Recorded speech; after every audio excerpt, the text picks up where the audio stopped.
আপনারা প্রত্যেকে অনেক কথা শুনছেন, আমি একটু কিছু পুরনো স্মৃতিচারণা করব, সবাই মিলে একটু মনে করব। পছন্দের মতো সোনার গয়নার সম্ভার মানে JM jewellers, Shakuntala apartment, Ichhapur, Anandamath.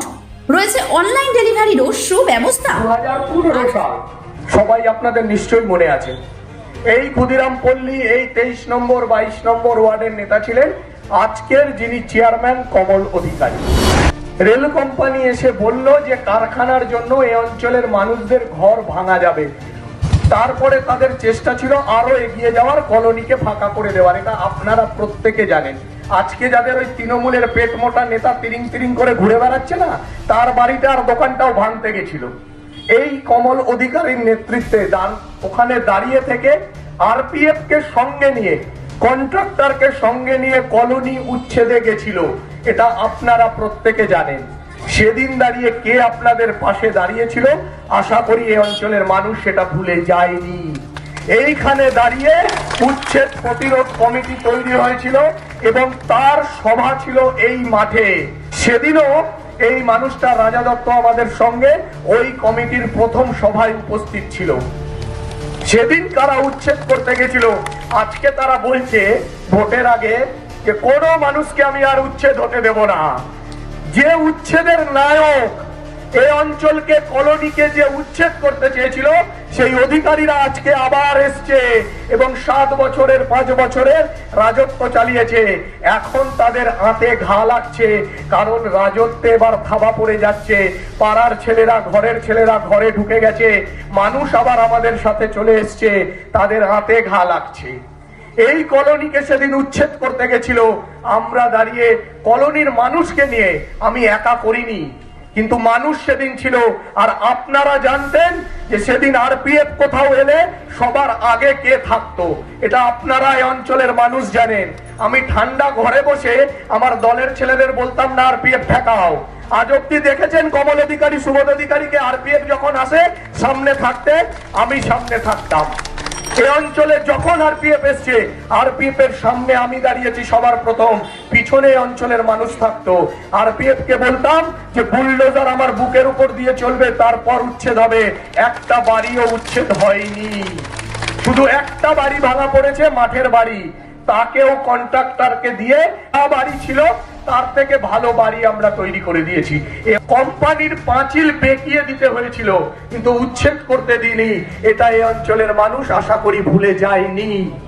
আপনারা সবাই জানেন যে আজকে উচ্ছেদের নায়ক বড় বড় কথা বলছে এখানে উচ্ছেদ হতে দেব না, অথচ সেদিন কন্ট্রাক্টরের সাথে ফিতে ধরে এসেছিল কলোনির লোককে উঠিয়ে দেওয়ার জন্য। আর সেই দিনটা সেদিন তার কলোনিতে শেষ দিন ছিল। তারপরে দীর্ঘদিন সে ক্ষুদিরাম পল্লীতে আর ঢুকতে পারেনি। আর আজকে আবার সেই দিন তৈরি হচ্ছে, কলোনির মানুষ এদের জবাব দেবে, এই দুই ভাইয়ের জমিদারির বিরুদ্ধে রায় দেবে। আবার কলোনি থেকে এদের বিতাড়িত করতে হবে, যাতে বাইরে থেকে এসে কলোনিতে রাজত্ব করতে না পারে। এই ভোটে সেটাকে নিশ্চিত করতে হবে। আজকে ওই অঞ্চল ক্ষুদিরাম পল্লী কি ছিল আর কি হয়েছে, কি ছিল একটা উদাহরণ দিই। এখানে সাংবাদিক বন্ধুরা আছে, জল জ্যান্ত উদাহরণ দেখাচ্ছি। দেখুন নেতাজি সংঘ ক্লাব, দেখুন ক্লাবটার অবস্থা। কিশোর সংঘ ক্লাব, দেখুন কি অবস্থা। সাংবাদিকদের বন্ধুদের বলবো দেখাতে, ক্লাবের বোর্ডটা ভেঙে গেছে, ভিতরে মদ খাওয়া হয়, বেঁচে মদ খেয়ে নিয়েছে। এটা ছিল এই ক্লাব। এখানে তৃণমূলের যারা পার্টি অফিসে বসে, পার্টি অফিসের একটা ইট তাদের তারা তৈরি করেছে, বলতে পারবে? আমাদের তৈরি করে দেওয়া, প্রদীপ লাহিড়ির উদ্যোগে তৈরি হওয়া এই পার্টি অফিস। একটা চেয়ারও বোধহয় কেড়ে নিয়ে এখনো গেরুয়া চেয়ারে বসে। একটা ইট এই পার্টি অফিসে তারা হচ্ছে গাফেলি ভোগ করে যাচ্ছে। আজ থেকে 5 বছর আগে যখন প্রদীপ লাহিড়ি নেতৃত্ব দিত, এই অঞ্চলের মানুষ হই হই করে থাকতো।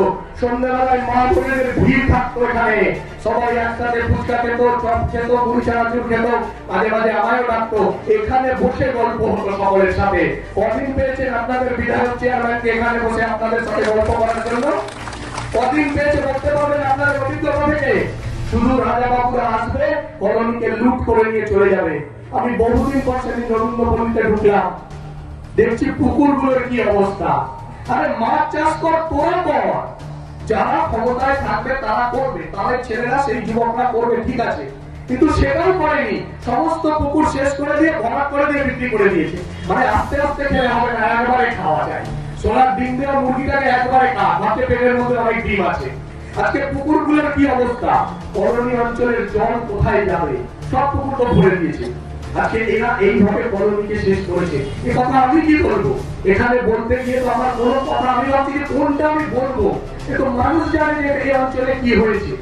আজকে এই অঞ্চলে এরকম ছিল, এসব জায়গা কেমন ছিল। এখানে ঘাস আমার দেখে খারাপ লাগছে যে লম্বা বড় ঘাস হয়ে গেছে, জঙ্গল হয়ে গেছে। এখানে অ্যাম্বুলেন্সটা ছিল, কাজের জন্য ছিল অ্যাম্বুলেন্স।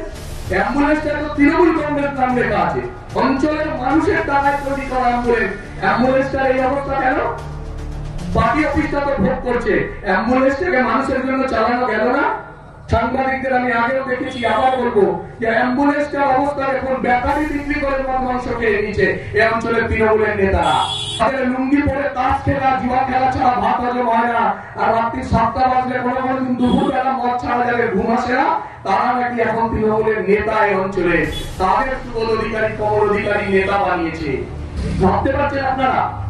মাইকের আওয়াজে যারা শুনছে, আমি এই অঞ্চলের মা বোনেদের বলে যাই, আগের মতন বেরিয়ে আসুন, আমি আছি। আপনারা জানেন যে আমি পিছনে থাকি না, সামনে থাকি।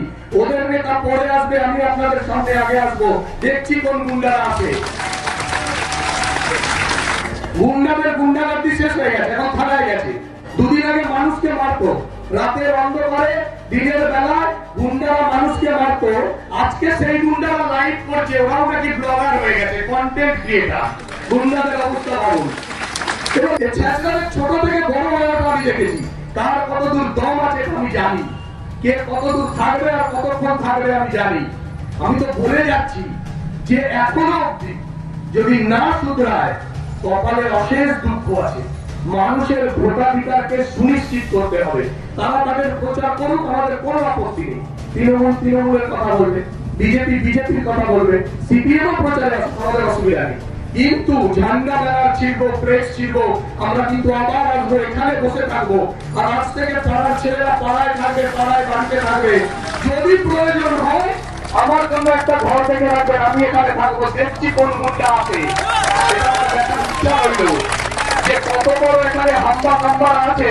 সারাদিন ভাবতে হবে সব হাম্বা বাম্বা ফুটাবো। আরে ভাই, তোমাদের আমি ছোট থেকে বড় হয়ে ওটা দেখেছি। আমি সুদীপ্ত দাস বলছি, কোন গুন্ডা আছে এখানে আমি দেখবো। আমার জন্য ঘর ঠিক করবেন, আমি এখানে থাকবো প্রয়োজনে। আর বাকি ছেলেরা তো থাকবেই। আজকে আরো জয়েনিং আছে পাড়াতে, অনেক ছেলেরা আসবে। কাল থেকে আপনারা বেরিয়ে পড়ুন পাড়ায়, সবাইকে ডাকুন আগের মতন। এই লড়াই বাঁচার লড়াই, এই লড়াই বিজেপির জন্য না, এই লড়াই আমাদের নিজেদের জন্য। বিজেপি আমাদের সুযোগ দিয়েছে, আপনাদের ঘরের ছেলেকে সুযোগ দিয়েছে এই জায়গায় যাওয়ার। আমি গর্ব করে বলি, প্রতি জায়গায় বলি যে আমি আমার রাজনৈতিক জীবন এই কলোনি অঞ্চল থেকে শুরু করেছি, আজ থেকে 25 বছর আগে। 25 বছর ধরে এই অঞ্চলের মানুষের সাথে আমার যোগাযোগ, এই অঞ্চলের মানুষের সাথে আমার সম্পর্ক। এবং আমি গর্বিত যে অঞ্চলের মানুষও আমায় ভুলে যায়নি। যেদিন থেকে অঞ্চলে ঢুকতে পেরেছি, মানুষ দুহাত ধরে আমাকে আশীর্বাদ করেছে, আগলে ধরেছে। বোনেরা ভালোবাসায় আমাকে, মায়েরা স্নেহে আমাকে রেখেছে। গোবিন্দপল্লী দেখেছি মানুষ বেরিয়ে পড়েছে। ক্ষুদিরামপল্লী পিছিয়ে থাকবে কেন? আমি তো ভাবছিলাম ক্ষুদিরামপল্লী একটু পিছিয়ে থাকবে, আজকে তো দেখছি সবাই বেরিয়ে এসছে। আমরা তো দেখছি জয়নিং আছে। এবার কম্পিটিশন হোক, গোবিন্দপল্লী এগিয়ে না ক্ষুদিরামপল্লী এগিয়ে। কোন অঞ্চলের মানুষ আগের মতন জমায়েত দিতে পারে। কারণ এই লড়াই অধিকারের লড়াই, অধিকার রক্ষা আমি করব। আপনারা তো জানেন, যেদিন থেকে রাজনীতি করেছি কি নিয়ে গেছি কলোনি থেকে বলতে পারে? শুধু ভালোবাসার টানে এসেছি। বারবার এখানে দেখেছি, ছোটবেলায় পড়াশোনা ফাঁকি দিয়ে ওখানে আড্ডা মারতাম, এরকমও দিন হয়েছে। কারণ এখানে রাজনীতি করতে ভালো লাগে, এই মানুষগুলোর সাথে মিশতে পারে। কারণ যে আন্তরিকতা আমি এই অঞ্চল থেকে পেয়েছি, তা কোথাও থেকে পাইনি। আর আজকেও তার ফল পাচ্ছি যখন ঢুকতে পেরেছি। আজকে 7 দিন, 7-10 দিন এই অঞ্চলে ঢুকেছি, তার মধ্যে এই অঞ্চল বিজেপির পতাকায় ছেয়ে গেছে। মানুষ এইভাবে আশীর্বাদ করেছে। তাই আমি বলি যে আপনারা সকলে ভয় কাটিয়ে বেরিয়ে আসুন। আমি আপনাদের পাহারাদার এখানে আছি, আমি পাহারাদার এই কলোনি অঞ্চলে। দেখি কোন গুন্ডা বদমাইশ আছে। ফিটনেস মানে শুধু শরীর নয়, মানে আত্মবিশ্বাস আর শক্তি। আর সেই শক্তির আসল উৎস সঠিক সাপ্লিমেন্ট। তাই আজই চলে আসুন সৌরভ সাপ্লিমেন্ট, আপনার ভরসার ঠিকানা। এখানে পাবেন আসল বিশ্বস্ত ব্র্যান্ডের সাপ্লিমেন্ট, যা আপনার শরীর করবে, শক্তি বাড়াবে আর আপনাকে দেবে আসল ফলাফল। আর দেরি কেন, এখনই চলে আসুন। জিপি রোড, ভারত পেট্রোলিয়ামের পাশে, বাগমোড়, হালিশহর, কাঁচরাপাড়া, ওয়েস্ট বেঙ্গল 74315, অথবা কল করুন 07003796147। সৌরভ সাপ্লিমেন্ট, শক্তি, ভরসা আর আসল ফলাফল আপনার।